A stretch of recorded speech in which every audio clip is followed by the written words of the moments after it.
Muito bem, boa tarde a todos.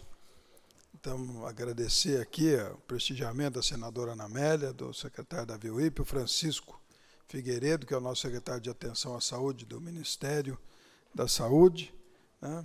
Reinaldo Scheibe, também a Solange Mendes e o Geraldo Lima e todos os demais que nos dão essa oportunidade de estar aqui no debate. Eu estive lá hoje na Fiesp fazendo um balanço de um ano da gestão e a palestra lá tinha outro enfoque, os 3 bilhões e 200 de economia, a reaplicação desses recursos em mais serviços de saúde. Era uma coisa de outra visão, mas vou fazer uma rapidíssima apresentação para vocês. Como sempre, são muitos slides, mas eu passo voando, porque cada um se interessa por uma coisa e outro por outra, cada um lembra da informação que lhe interessa, né? Registrar aqui a presença dos companheiros da ANS. Tivemos uma reunião agora sobre vários temas que nós queremos também avançar, melhorar, no sentido do debate dos planos acessíveis, das multas, da questão do ressarcimento, da questão de sustentabilidade da agência, né, a visão do consumidor, a história do bom e do ótimo, né? Nós temos que dar às pessoas o direito de comprar a cobertura que eles têm capacidade de pagar, né? E não estabelecer uma cobertura ideal e deixar as pessoas sem nenhum tipo de atendimento, né? Senão as clínicas populares vão crescer mais ainda, e que não tem nenhum problema, não. Quem vai numa clínica popular está comprando atendimento imediato, né? Tenho pressa, vou lá, pago a consulta e pronto. Mas o preço que ela paga nessa consulta podia ser o preço de um plano acessível, né, que daria muito mais atendimento a ela e à família. Vamos lá. Então, 150 milhões de brasileiros do SUS, vocês já conhecem os números todos, né? Mas está aí, 70% da população usa o sistema de saúde, porque parte dos que têm planos usam também o SUS. E o financiamento, que o governo federal está devendo uma parte do financiamento, que devia pagar 50% de todas as ações, o setor público investindo menos que o setor privado, com 3 vezes mais pessoas para dar cobertura. O orçamento subiu, né, 115 bilhões, passou para 15% da receita líquida. Custeio e investimento, para vocês terem uma ideia, 4% custeio, 96% investimento. Nós vamos mudar a forma de repassar recursos para os municípios e estados. Vamos passar só custeio e investimento. No ano que vem, os orçamentos dos estados, municípios da União terão só 2 rubricas, custeio e investimento. Não vai mais ter as 800 caixinhas que hoje tem de recursos repassados e que, como lá na ponta a pessoa não precisa ou não usa, nós fechamos o ano passado com 5 bilhões e 700 milhões de reais da saúde estacionados nessas caixinhas por desinteresse do gestor ou por incompatibilidade do recurso com a necessidade do gestor. Cada prefeitura tem plano municipal de saúde, conselho municipal de saúde, Câmara de Vereadores. Cada 4 meses o secretário municipal tem que ir à Câmara prestar conta do seu trabalho. Então, eu acredito que o controle vai ser melhor, dando autonomia aos municípios para investir. Os desafios da saúde, informatização, que nós estamos patinando aí com judicialização nas nossas licitações do RES, mas vamos tentar reabrir de novo agora e fazer. Promoção e prevenção de saúde, né, que eu estou falando que qual é a nova ordem da saúde? A nova ordem da saúde é regionalização, planejamento ascendente e compartilhamento de custos, né, repartição de custos entre os 3 entes da federação, que é o que está na lei, que não é cumprido, mas é o que está na lei. Então, nós vamos, de fato, fazer a regionalização e a visão do que será o novo modelo de saúde, evidentemente, é uma visão que nós temos e esperamos poder implementar, são pirâmides, são regiões de 1,5 milhão de habitantes, que vão ter da mais alta complexidade, né, até o básico, tudo numa área definida, todo mundo compartilhando custo, serviço disponível para a população, sem faturamento, né? Essa estrutura será disponibilizada pelo poder público, inteira, paga. Isso vai nos dar 50 bilhões de economia por ano, e nós deixaremos de pagar doença e passaremos a pagar a saúde, né? Porque não precisa... Hoje, se ninguém ficar doente, o sistema não fatura. Imagina, um mês se ninguém ficar doente, ninguém fatura nada, né? Então, quebra o sistema se ninguém ficar doente. Nós temos que fazer o contrário, né? Temos que dar uma grande economia para o sistema se ninguém ficar doente. Então, a ideia é mudar o modelo de pagar por procedimento, porque esse modelo é que tem gerado toda essa cadeia, né? O encadeamento de interesses que fazem movimentar o faturamento da saúde. Aí tem as outras prioridades nossas, que eu já falei para vocês antes, não vou detalhar, mas especialmente o combate à Aedes aegypti teve um bom resultado, caímos 95% a Zika, tiramos a emergência de Zika, caímos aí 90% a dengue e 60% mais ou menos a chikungunya. O Ministério da Saúde gastou 4,5 bilhões nos últimos anos em judicialização. Aqui está a curva crescente dessa despesa exponencial, né? E somando estados e municípios, tudo dá 7 bilhões por ano. Os medicamentos mais caros são aqueles, como o Davi falou, são medicamentos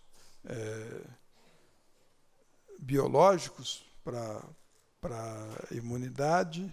O Solires, o mais judicializado, nós fizemos uma auditoria completa no Solires, mandamos visitar cada um das pessoas que foram beneficiadas por decisão judicial, e uma fraude absurda, né? Mas nós estamos ainda concluindo, fizemos uma ação, e isso eu vou fazer de vários medicamentos. Auditoria, caso em caso, de todos os usuários. Para cada ministro do Supremo que vai votar, eu vou entregar uma auditoria, né? Para cada um ter um argumento diferente do outro quando for votar. Mas todos eles vão saber que boa parte da judicialização é pura fraude, interesse econômico, não tem nada a ver com assistência às pessoas. O Supremo está votando esse assunto, 3 ministros já votaram, o Marco Aurélio a favor do alto custo, desde que a pessoa não tenha condições de pagar, e a favor a favor da importação de medicamentos sem registro, desde que tenha registro em outros países. Bom, o Edson Fachin a favor, no caso de remédios da lista do SUS, né?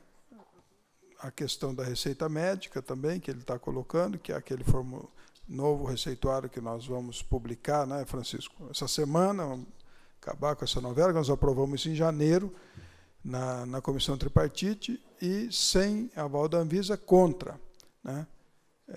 Então, ele quer dar um prazo para a Anvisa, que já está na lei, de 1 ano, né, um prazo para aprovar o medicamento, não aprovou, aí sim, mas dentro do prazo de análise da Anvisa não seria permitido determinar o pagamento de remédios. O Roberto Barroso, sim, a favor do alto custo, né, para remédios da lista do SUS, contra, caso eles não constem, né, exceção para o paciente deve comprovar que não pode arcar com os custos. Então, também não resolve nada. Sem aval para a Anvisa, né? Aí ele fala, medicamento que não tem aval da Anvisa, contra a compra, exceto em caso de medicamento com eficácia comprovada em testes de incorporação já solicitado à Anvisa.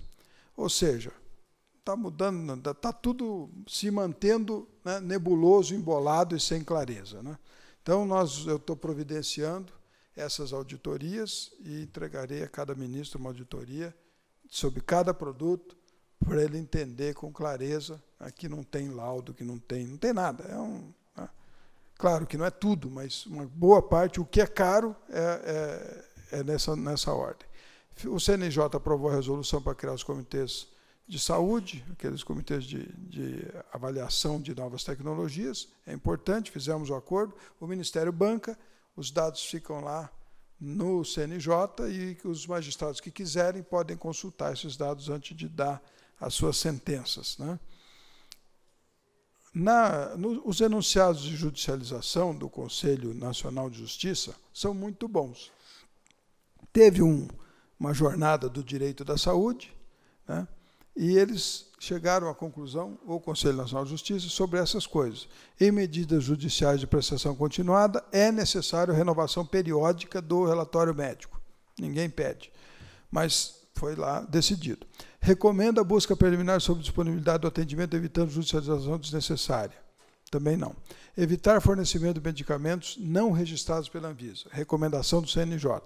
Observação da repartição de competências entre os gestores, ou seja, né, tem que onerar o gestor que é o responsável por aquela questão.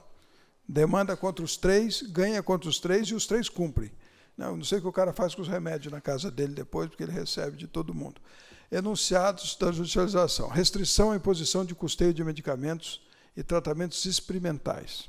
Recomendação de oitiva prévia do gestor do SUS em ações que pleiteiem medicamentos, produtos ou tratamentos do poder público.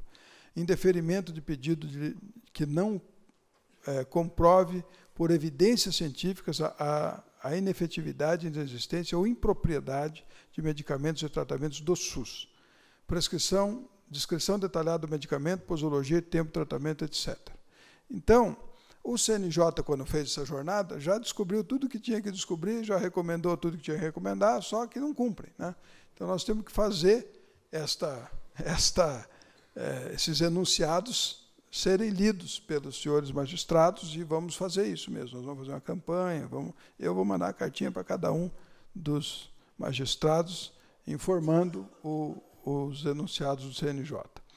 Vamos produzir medicamentos aqui, né, vários medicamentos. Publicamos uma lista de 56 produtos prioritários e estamos recebendo propostas, já muitas propostas, das empresas para poder transferir tecnologia, produzir no Brasil. Nós temos, a senadora já falou, dos exames laboratoriais não retirados, exame de imagem com resultados normais, 80% dos exames de imagem têm resultados normais, os laboratoriais não retirados são 50%, né? Os outros também, se dão normal ou não, eu não tenho essa informação. Pacientes que não comparecem às consultas agendadas, 30% de no-show. Então, a gente perde consultas especializadas porque as pessoas não comparecem. E pacientes que não retornam ao médico após o resultado dos exames, que o Davi contou aqui, 80%. Então, a gente precisa, né, a pessoa deixou de sentir o mal-estar, esquece que estava com problema, que foi no médico e pediu o exame. Então, isso é uma questão de cultura brasileira. Também o brasileiro acha que se ele for no médico fazer uma consulta e o médico não der para ele uma receita de remédio ou um pedido de exame, o médico não fez consulta para ele. Entendeu? E é muito ruim isso, porque nem sempre ele precisa sair da consulta, às vezes com uma recomendação de alimentação, mudança de alimentação, de hábitos, né? A consulta pode gerar só uma adequação de comportamento, que não necessariamente é remédio ou exame. Os Solires, que eu falei para vocês, eu fiz uma negociação com eles agora, reduziram 30% o preço, só nisso dá 220 milhões de economia por ano, só neste medicamento, nessa negociação.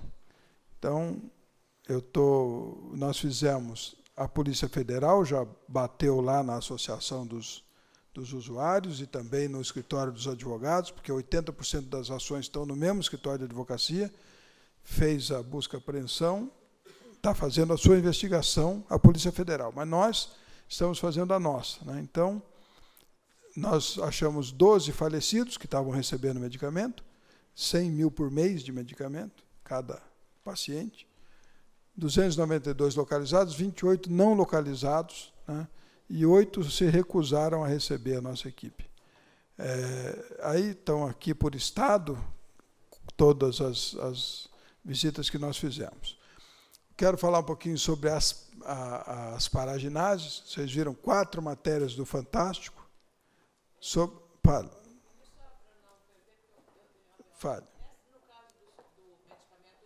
Solires. Os Solires.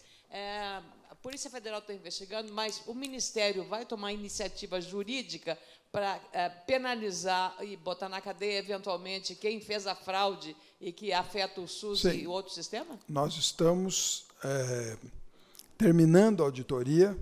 Eu mandei pegar cada processo, um por um, ver se tem laudo, se não tem laudo, qual foi a determinação do juiz. né? Esse medicamento, por exemplo, esse medicamento tem que ser uma infusão lá numa unidade de saúde. Então, qual é a lógica de entregar o medicamento na casa da pessoa? Nenhuma. Só que 90% é entregue na casa, né? Então, também erro nosso, porque, às vezes, a sentença não diz se era para entregar na casa ou na unidade. Então, nós estamos notificando todos os juízes para determinar o local de entrega desses medicamentos, porque, pelo menos, fica lá guardado, bem guardado, porque tem temperatura adequada, tem tudo. São coisas muito caras e que a gente precisa cuidar mais. O Ministério, terminando a auditoria, faltam 140 processos para a gente acabar de verificar um por um, vai tomar as providências, né, cabíveis para cada um dos casos, inclusive nós pediremos ressarcimento aos magistrados que determinaram a compra do medicamento sem os fundamentos mínimos necessários. No mínimo, a pessoa tinha que provar que precisa do medicamento, né? Alguns têm o exame lá, o exame de sangue, com um carimbo do convênio entre o laboratório que produz e o laboratório que faz o exame. Então, está claro ali que quem paga o exame para comprovar a necessidade é o laboratório produtor do medicamento, né? Isso é uma coisa que nós vamos endurecer muito, porque senão nós vamos, não há, né? Eu não quero o magistrado está certo, ele fala, eu não quero me responsabilizar, vai que uma pessoa morre, vou dizer que foi porque eu não dei a sentença, então vai dando, né? Então, a gente precisa também chamar a responsabilidade do lado contrário. Vai dando, mas está gastando um dinheiro indevidamente que nós vamos pedir de volta. Aqui é a asparaginase. A asparaginase é aquele medicamento que já saiu 4, fantástico, né? Um medicamento para câncer infantil, que nós adquirimos em um pregão. A empresa Medac Bagó, que é a terceira daquela lista, tinha um registro pedido no Brasil, indeferido depois. E aí, como ninguém tinha registro, nós somos obrigados a fazer uma cotação internacional de preço, fizemos, conseguimos esse remédio na China por 7.600.000, outro, né, por 24, esse Medac, que é o que estava sendo fornecido, por 34, e depois uma outra Pegasparagine, que é em vez de asparaginase, Pegasparagine, ela tem um aditivo que dá um pouco mais, saudar o deputado Arnaldo Faria de Sá, nosso companheiro, obrigado pela presença.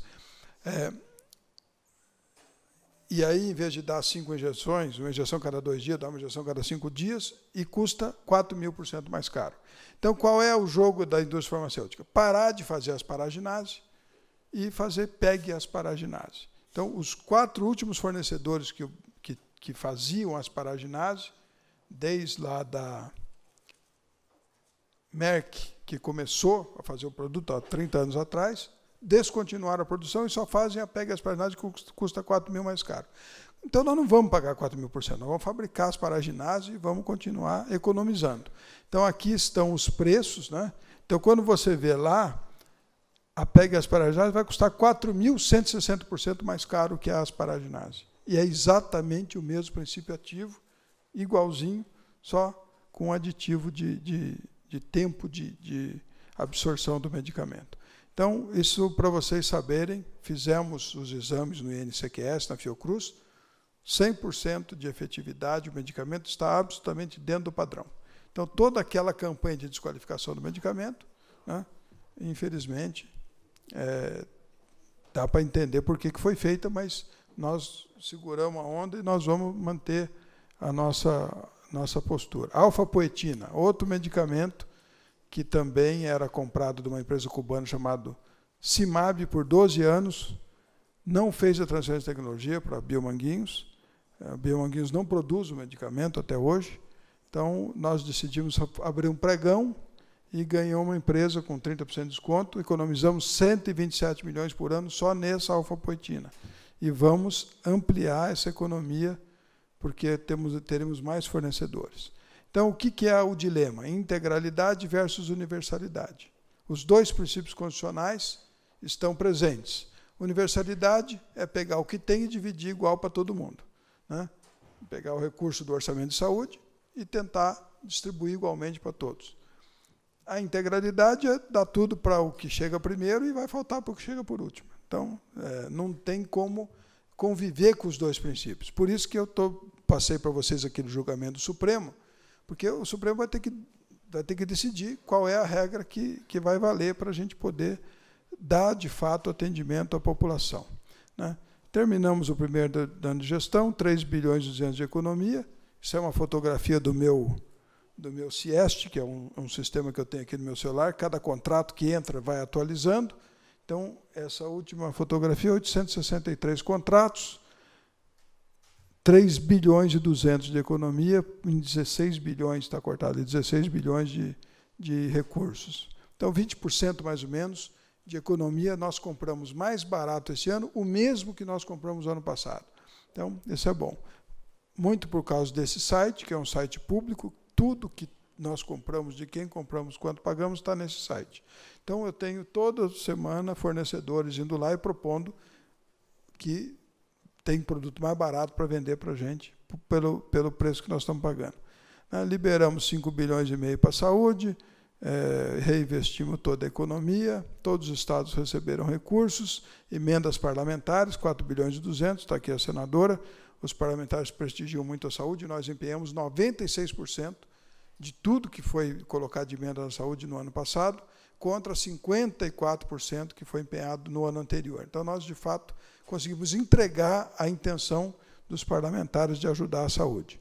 Prontuário eletrônico, já estamos em 14 mil BS, estávamos em 11, agora estamos em 14 mil BS, quase 3 mil municípios têm prontuário eletrônico, e vamos avançar mais, eu vou disponibilizar recursos de um apoio mensal para que os municípios possam concluir a sua informatização, todo mundo vai ter seu cartão SUS, vai avaliar o serviço que recebe no cartão, e isso vai ajudar, porque, inclusive, a ficha, agora nós temos uma ficha única de atendimento, público-privado. E nessa ficha única, eu estou colocando uma solicitação de informações, por exemplo, se a pessoa tem ou não tem saneamento em casa, se tem asfalto ou não tem. Teoricamente, qual é a atividade laboral da pessoa. Teoricamente, um cara que é mineiro vai ter mais problema respiratório, ou um cara que não tem asfalto na porta de casa também vai ter mais problema respiratório, uma pessoa que não tem saneamento vai ter mais problemas, né? Então, só que vamos saber na prática exatamente cada corte de público, quanto é que há incidência epidemiológica de cada um. Conseguimos aprovar também na Comissão Tripartite que todos os municípios têm que ter assistência farmacêutica controlada pelo sistema Horus, então nós vamos ter controle do estoque de toda a estrutura de saúde. Ponto eletrônico também é obrigatório nos hospitais e institutos federais do Rio. Eu vi a notícia ontem, 20 médicos lá pediram demissão por falta de condições de trabalho.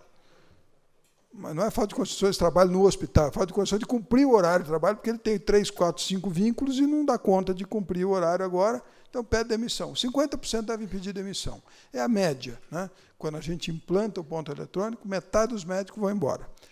A outra metade, cumprindo o horário, ainda oferece mais oferta de serviço médico do que os 100% ofereciam antes. Então, nós pagamos menos e temos mais serviço de saúde. Então, ponto eletrônico tem que ser a nossa regra para todo o serviço público. Tive lá na reunião do G20, dos ministros do G20, na Alemanha, fizemos um bom debate lá, e também depois fizemos uma reunião com os BRICS, né, e eu propus o seguinte, que as nossas agências reguladoras tenham observadores nas outras agências do BRICS.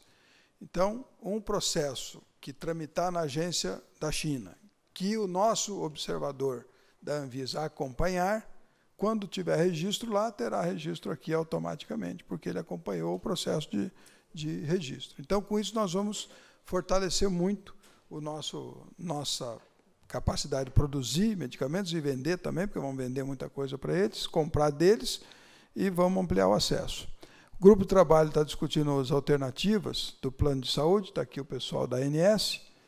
Então, as propostas lá eram plano simplificado, cobertura para atenção primária, conforme o rol da ANS, incluindo consultas nas especialidades previstas do Conselho Federal de Medicina, plano ambulatorial e hospitalar, cobertura de toda a atenção primária, atenção especializada, média e alta complexidade, plano em regime misto de pagamento, que é copagamento. Temos outras propostas lá, que é a regionalização, é o plano só ofertar o que a região de saúde tem para ofertar. Então, o cara faz um plano da Santa Casa lá de Sinop, no Mato Grosso, a Santa Casa vai pôr no plano dela o que ela tem, não vai pôr o que ela não tem, porque senão não viabiliza o negócio. E com isso, se a gente deixar ela fazer o plano com o que ela tem, ela vai se estruturar e vai poder oferecer novas tecnologias, vai melhorar o atendimento de saúde da população. 100% dos municípios também têm que informar o levantamento do Aedes aegypti. O presidente lançou a campanha, já falei, né, do resultado, o que caiu aí, queda da dengue, queda da chikungunya, queda da zika, muito significativa, tem muito a ver com microcefalia, que todo mundo ficou assustado com o negócio do mosquito, então, né, correram para cuidar. Né? Dose única da febre amarela, só o Brasil não tinha adotado dose única, desde que a OMS adotou, só o Brasil ficou com 2 doses. Nós preparamos a nossa rede para o fracionamento, não foi preciso, senão nós íamos fracionar as doses. Já temos hoje mais de 10 milhões de doses em estoque e vamos começar a vacinar Rio de Janeiro inteiro agora, toda a população da capital, embora 2 milhões de pessoas já tinham se vacinado sem precisar antes, por conta da mídia, do barulho. Então, agora nós vamos procurar vacinar essas áreas que não eram de vacinação anteriormente. Né? As vacinas do SUS são 19, custam 3 bilhões por ano. Fizemos, são 300 milhões de doses, né, que são entregues à população todo ano. Esse é o grande desafio para vocês também, né? Obesidade e sobrepeso. Até hoje eu recebi da BIA, Associação Brasileira da Indústria da Alimentação, uma proposta de rotulagem, onde sal, açúcar e gordura trans vão estar na frente da embalagem, na parte da embalagem que fica voltada para o consumidor. E eles estão propondo verde, amarelo e vermelho, igual os sinais que a gente já está acostumado a ver. Então, sal, açúcar e gordura trans vai ter lá na sinalização verde, amarelo, vermelho. A pessoa já sabe, né? Se tiver 3 vermelhinhos na embalagem, quer comer, come, para fazer o quê? Mas, né, depois a conta vem para a gente aí. Né? Então, excesso de peso, obesidade, né, que também subiu bastante. Nós fizemos um compromisso com a OMS, lá, que eu fui na Assembleia Mundial de Saúde, de deter o crescimento da obesidade, né, até 2019, quer dizer, essa curva, estabilizar a curva, não é fácil, não. Reduzir o consumo regular de sucos e refrigerantes artificiais em 30% da população adulta e aumentar 17% o consumo de frutas e hortaliças. Esses são nossos compromissos até 2019. O Brasil foi o primeiro país a fazer compromissos objetivos, claros, para poder melhorar a qualidade. Então, para vocês verem que não é tão fácil, né? É isso que nós temos que fazer. Né? A obesidade, evitar que ela continue crescendo. A bebida açucarada não é problema, porque a própria indústria está oferecendo produtos com menos açúcar. Agora, frutas e hortaliças precisa de uma ação também, porque nós não estamos na curva normal, temos que fazer esforço. O Saúde na Escola foi uma guerra aí de 1 ano para a gente conseguir assinar um acordo com o Ministério da Educação para cuidar da saúde das crianças na escola. Saúde auditiva, saúde bucal, né, todo tipo de atendimento, regularização da campanha da caderneta de vacinação, obesidade, está lá na portaria especificamente, tratado de obesidade nas aulas para a criança entender o problema, e eu acho que com isso nós vamos melhorar muito a qualidade de vida da nossa população, usando a escola como um elemento de controle, né, de monitoramento. Né. O Mais Médicos, que nós renovamos, né, com preferência para os médicos brasileiros, aí o artigo 37 da Constituição, que fala da eficiência, que é uma obrigação do serviço público ser eficiente, né, é um mandamento constitucional que nós temos que cobrar, né, nossa equipe que está lá no Ministério nos ajudando. Né, então, eu queria só fazer essa apresentação inicial, para abrir o debate, vocês terem alguns elementos para o debate. Então, senadora Ana Amélia, se a senhora tiver que pegar o avião, pode ir, mas se quiser fazer uma pergunta antes também pode fazer. Nós estamos aqui para responder. Tá bom? Então, eu queria dizer para vocês que o SUS é tudo, né? Saúde suplementar, saúde pública, Nós entendemos que devemos facilitar o acesso das pessoas a planos de saúde, mesmo que sejam de cobertura parcial. As pessoas têm o direito de comprar o que elas podem pagar, né? É justo que a pessoa possa comprar um plano de uma cobertura limitada e pagar um preço limitado também, e dali para frente o SUS cuida. Pelo menos até ali a pessoa está ajudando a financiar a saúde. Então, é um raciocínio elementar, simples e que precisa ser implementado. A ANS vai abrir o debate sobre essas propostas, que o Francisco Figueiredo coordenou, esse grupo de trabalho do Ministério, foi para a ANS, e as instituições que quiserem participar poderão participar. Vocês estão participando já do grupo do Ministério, vão poder participar também do grupo na ANS de debate sobre isso. Muito obrigado.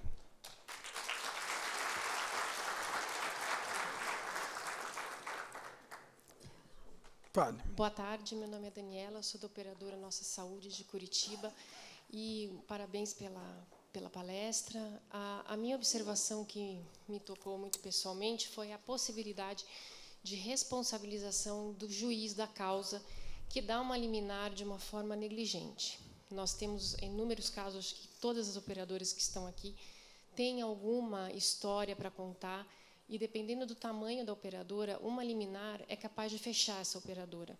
Então, me surgiu até a ideia de criar uma união também para as empresas privadas, de fazerem a mesma atitude que o SUS, que o Ministério da Saúde vai fazer em relação ao Judiciário, que, no mínimo, deveria observar os enunciados. Porque, nos enunciados, eles já têm uma fórmula muito completa para evitar decisões drásticas que coloquem em risco até mesmo a saúde do paciente, que está sendo exposto a uma decisão muitas vezes desnecessária, que só tem interesses econômicos, e também o lado financeiro da operadora. Ela também tem um equilíbrio econômico que uma decisão judicial pode causar esse desequilíbrio todo. Então, acho que desse congresso, eu acho muito importante repensarmos, a partir da tua colocação, né, da responsabilização do juiz como pessoa física, como profissional, como ele deve trabalhar, e ser atento a essas decisões que ele não tem capacidade técnica para decidir, ele acaba decidindo sem, no mínimo, observar os enunciados. Então, acho que eu coloco essa observação para que ela possa ser tomada adiante. Nós estamos fazendo nossa parte, né?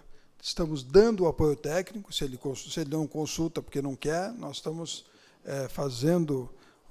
já tem os enunciados, ele tem tudo para fazer bem feito, né? Se não fizer bem feito, normalmente a gente não consegue processar o juiz, a gente processa o Estado, né? O Estado é que se responsabiliza pelos erros dos juízes e promotores, não são eles mesmos. Isso que é uma tentativa que nós já tentamos passar no Congresso, da responsabilização, mas não conseguimos, que eles alegam que aí vão ficar cerceados na capacidade de decidir. Mas nós vamos fazer, a gente precisa materializar o prejuízo causado por essas ações, né? Então, você começa a fazer, movimentar, e isso vai ficando mais claro para as pessoas, cada vez, o que é o prejuízo que uma decisão errada pode dar para a sociedade e para as empresas também. Ministro, primeiro comentando pela eficiência do Ministério, desde que você tenha tomado medidas factuais, importantes, extremamente necessárias, uma pergunta para o assunto da Branche. E o Plano Popular de Saúde, como é que está isso aí? Então, a ANS agora está analisando, tecnicamente, vai abrir o debate com entidades, como nós fizemos no Ministério. Eu acho que nós temos que avançar nisso, né? O Brasil tem mania de querer o ótimo e perder o bom, né? Eu falei há pouco sobre os tratamentos de drogados, né? Comunidades terapêuticas. Estava cheio de comunidade terapêutica no Brasil, as igrejas, os Rotaries, os Lions, todo mundo tinha lá um lugar para atender a recuperação de drogado. Aí vem a Anvisa, faz uma RDC dizendo que, olha, caso de recuperação tem que ter refeitório azulejado, tem que ter isso, tem que ter isso, tem que ter isso, tem que ter isso, fechou tudo. Então, as pessoas que tinham o bom, que eles queriam que passasse a ter o ótimo, ficaram sem nada. E, então, é isso que nós temos que acabar no Brasil. E o plano de saúde, o rol mínimo é a mesma coisa, né? É querer dar um serviço de muito boa qualidade para todo mundo, só que quem não pode pagar muito boa qualidade fica sem nada. Então, a sociedade tem direito de comprar Fusquinha, tem direito de comprar Mercedes, tem direito de comprar, né, cada um dentro da sua capacidade, ter o que pode, o que ele tem capacidade de comprar. E a gente fica regulando, impedindo as pessoas de ter acesso. Nós vamos avançar nisso e vamos trabalhar nessa possibilidade. Pois não. Boa tarde. Meu nome é Edmundo Barras, sou cirurgião de coluna na Beneficência Portuguesa de São Paulo. Em todas as palestras do dia de hoje, eu vi sugestões para soluções dos problemas já instalados, tanto a nível de medicamentos de alto custo, quanto a nível de próteses e órteses.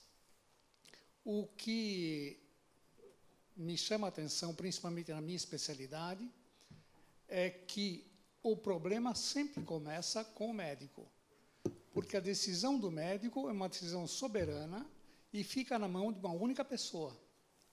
E uma vez a encrenca desencadeada, que na realidade a palavra certa é essa, todo mundo tenta remediar o problema. As operadoras, o paciente, o judiciário e demais. Quando, na realidade, o ideal seria evitar o começo do problema.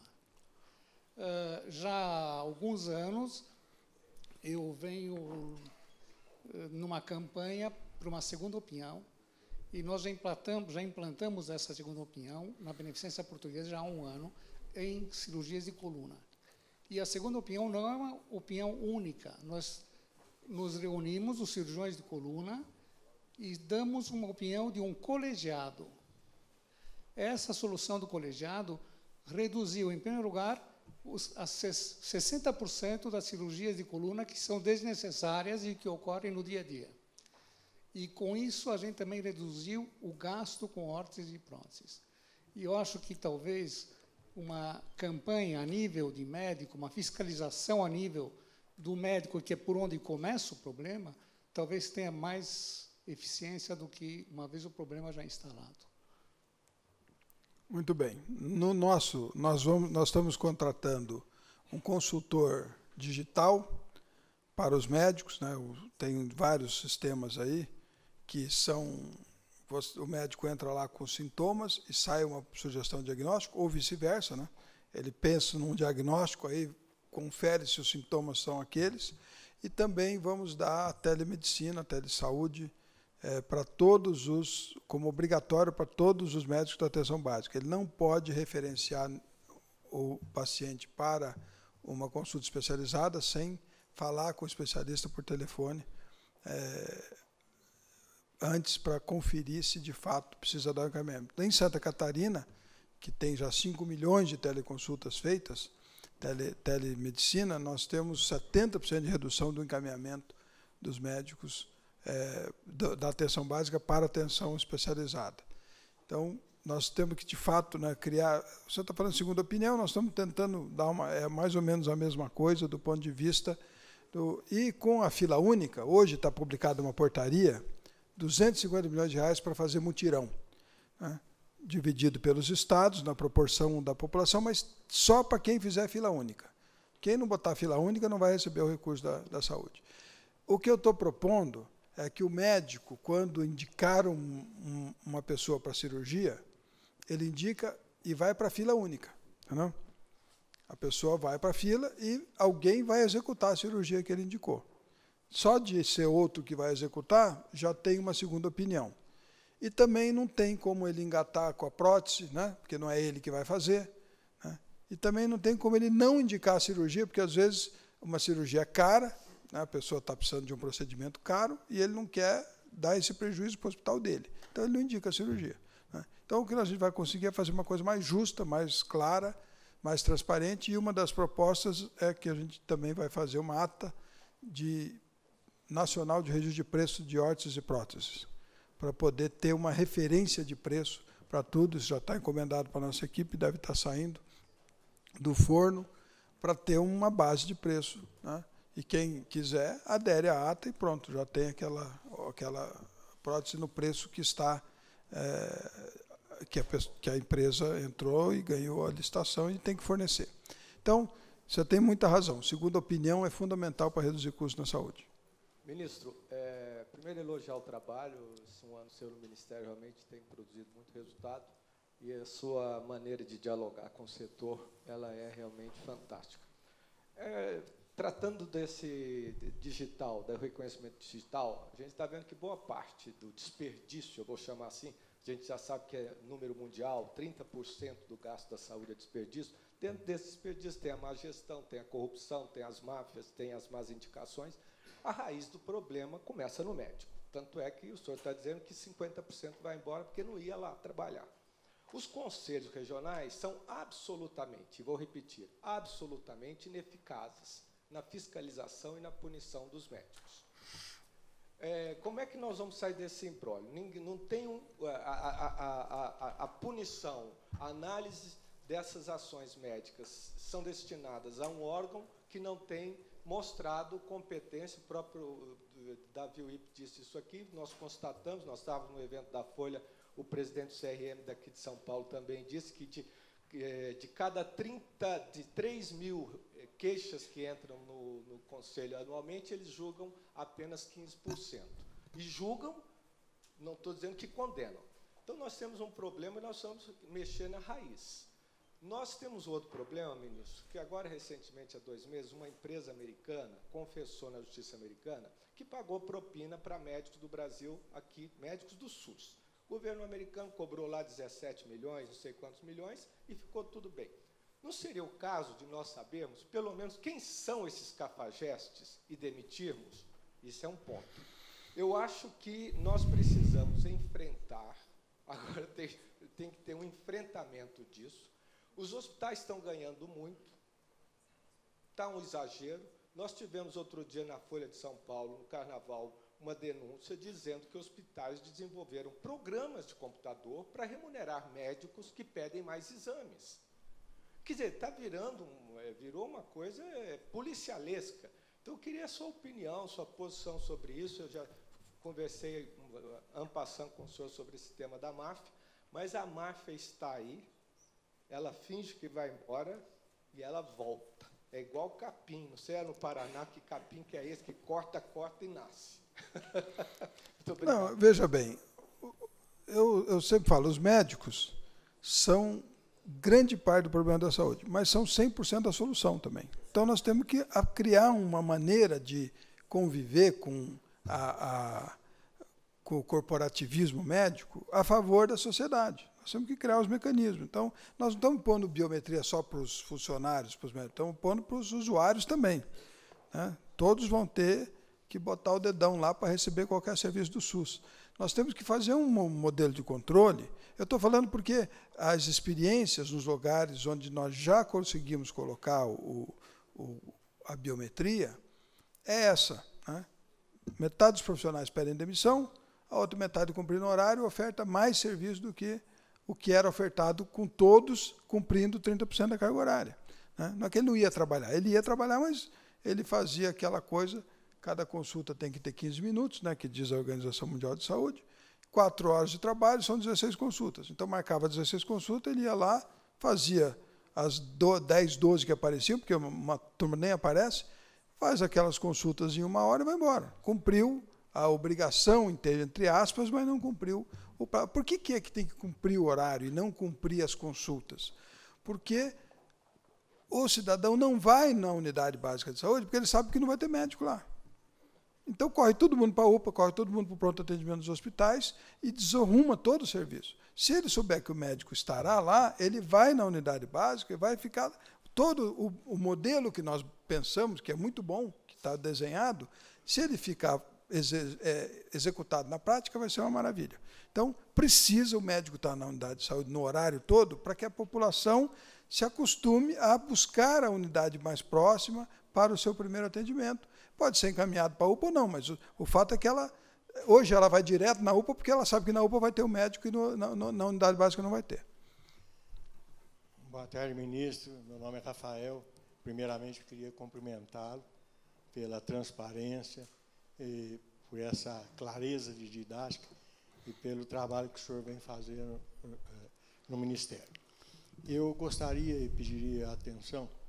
Agora, em outubro, eu faço 50 anos de atividade na saúde suplementar.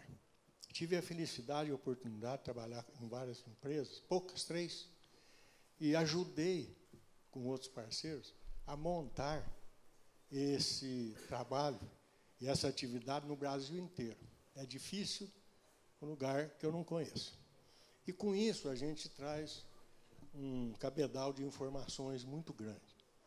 Eu vejo que hoje, apesar da boa vontade, daquilo que a gente está vendo, nós estamos enfrentando 2 tipos de problema. Um é a extinção da capilaridade do sistema. E eu sou caipira, do interior, apesar de estar em São Paulo há 50 anos.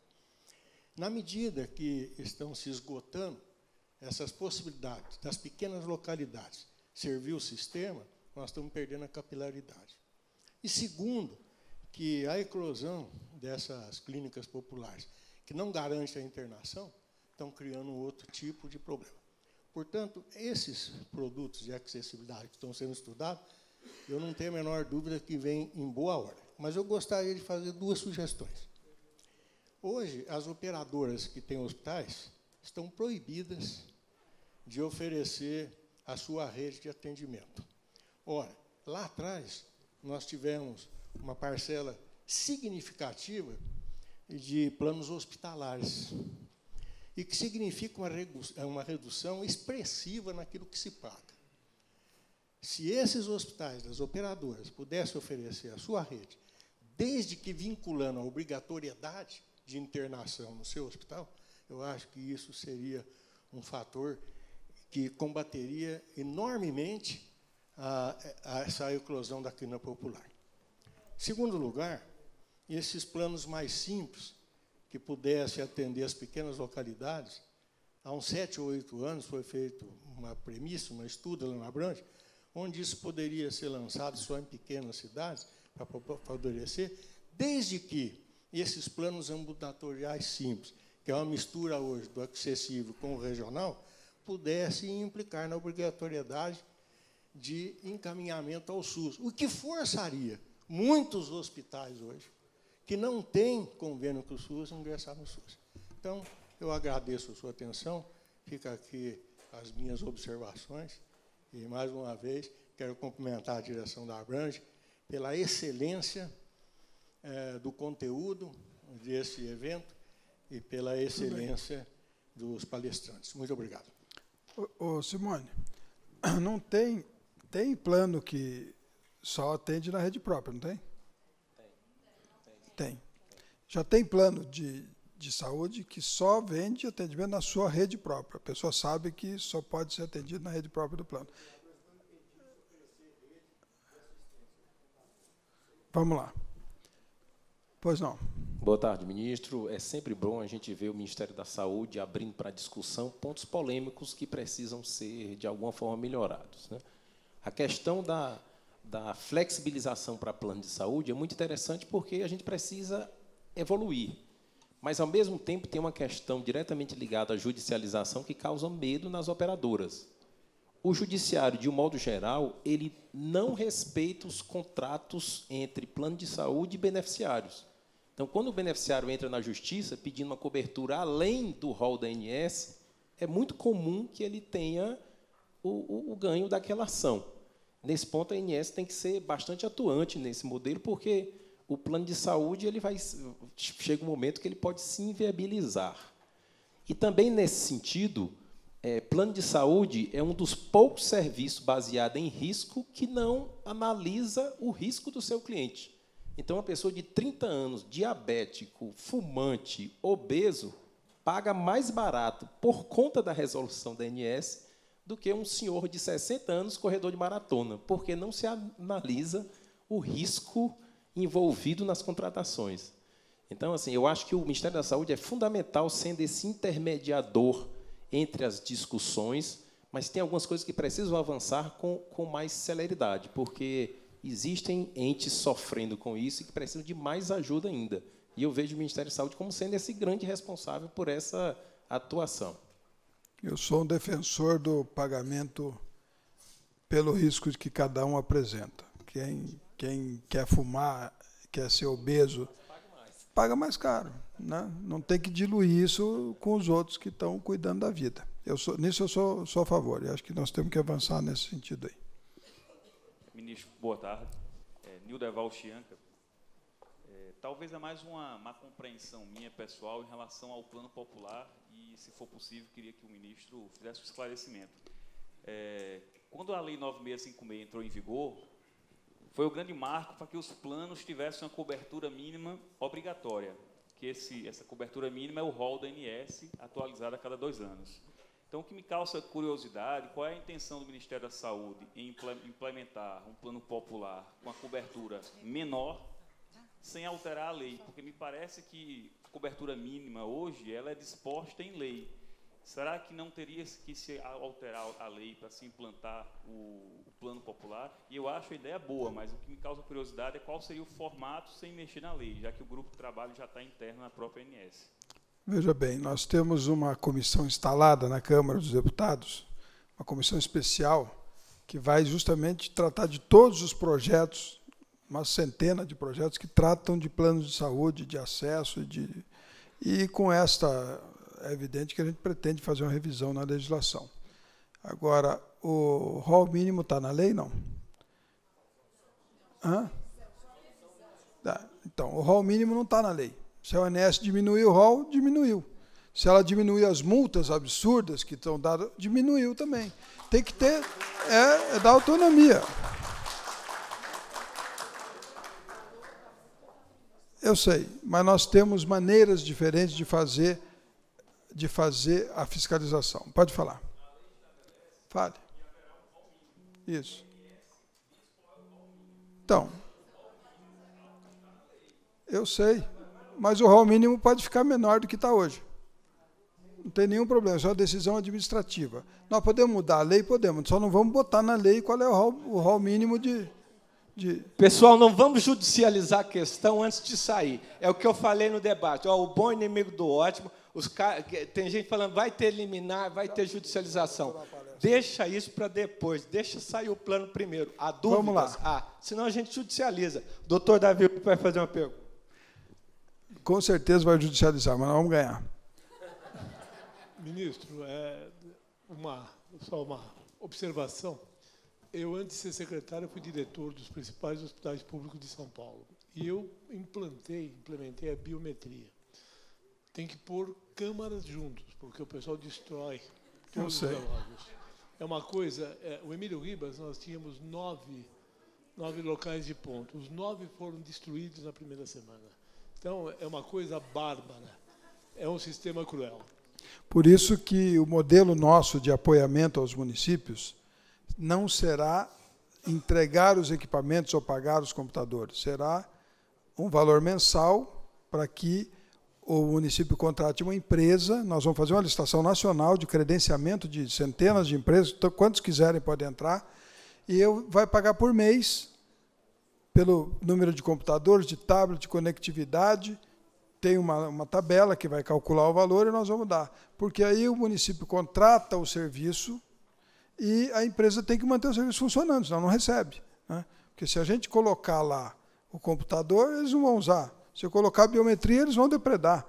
Foi o assunto lá nosso dos hospitais federais do Rio de Janeiro, que ficou 1 ano e meio lá, gente se recusando a se cadastrar, o cara não vai se cadastrar, aí diz que não pode cortar o ponto porque ele não se cadastrou. Então, é uma briga longa, mas nós temos que fazer isso. Se nós não organizarmos o sistema, a oferta do serviço, nós não vamos ter como organizar os custos do sistema também.